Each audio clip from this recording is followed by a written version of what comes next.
खबर है बिहार से, जहां की राजनीति में कुछ न कुछ हंगामा मचा ही रहता है। प्रशांत किशोर सीएम नीतीश कुमार को लेकर एक के बाद एक खुलासे करते जा रहे हैं।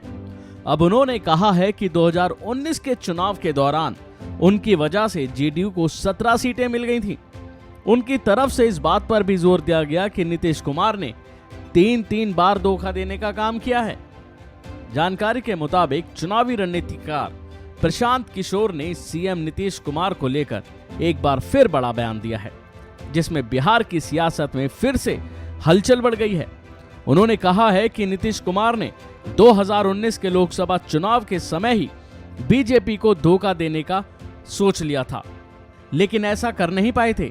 नीतीश कुमार ने उस वक्त कहा था कि मोदी के नाम पर सीट जीतकर भाग कर जाएंगे, लेकिन नीतीश कुमार प्लानिंग करने के अपने वादे पर नहीं टिके और मुकर गए। प्रशांत किशोर ने नीतीश कुमार पर हमला करते हुए कहा कि नीतीश कुमार ने एक नहीं बल्कि तीन बार धोखा दिया है, लोगों को ठगा है। सबसे पहले 2015 में छोड़कर भागे, फिर उसके बाद हमने 2019 में 2 एमपी वाली जदयू को 17 सीटें दिलवाई।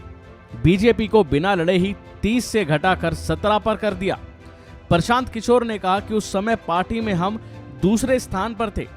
पार्टी में यह तय हुआ था कि लोकसभा के बाद हम भाजपा का साथ छोड़ देंगे, लेकिन जब मोदी जी जीत कर आ गए तो नीतीश कुमार हमको ही समझाने लगे। अभी लग रहा है मोदी जी की हवा है, अभी रुकिए थोड़े दिन और रुका जाए। भाजपा में ये दूसरा धोखा था। तीसरा धोखा CAA NRC को लेकर किया। पार्टी में तय हुआ था कि हम लोग इसके विरोध में हैं और पार्लियामेंट में जाकर मोदी जी के पक्ष में यानी CAA NRC के पक्ष में जाकर उन्होंने वोट कर दिया। जनता से पूछते हुए प्रशांत किशोर ने कहा कि अब आप ही लोग बताएं कि नीतीश कुमार पर कितना भरोसा किया जाए। इससे पहले भी प्रशांत किशोर इसी तरह से नीतीश कुमार को लेकर बड़े दावे कर चुके हैं।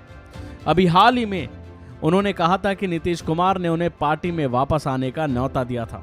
उन्होंने कहा था कि मार्च 2022 में दिल्ली में नीतीश कुमार ने मुझे बताया था कि महागठबंधन बनने जा रहा है और इसमें शामिल हो जाओ। उनका आकलन था कि यदि वे अब बीजेपी के साथ रहते हैं तो 2024 में लोकसभा चुनाव जीतने के बाद तो सबसे पहले उन्हें हटाकर ये कहेगी कि हमारा सीएम होगा। इसलिए नीतीश कुमार 2025 तक मुख्यमंत्री की कुर्सी पर सुरक्षित बने रहना चाहते हैं और इसलिए महागठबंधन के साथ चले गए। बहरहाल अब देखना है कि आखिर सीएम नीतीश इस मामले पर क्या बयान देते हैं या फिर प्रशांत किशोर के बयान पर क्या पलटवार करते हैं। अभी के लिए फिलहाल इतना ही। खबरों में बने रहने के लिए देखते रहिए वन इंडिया हिंदी।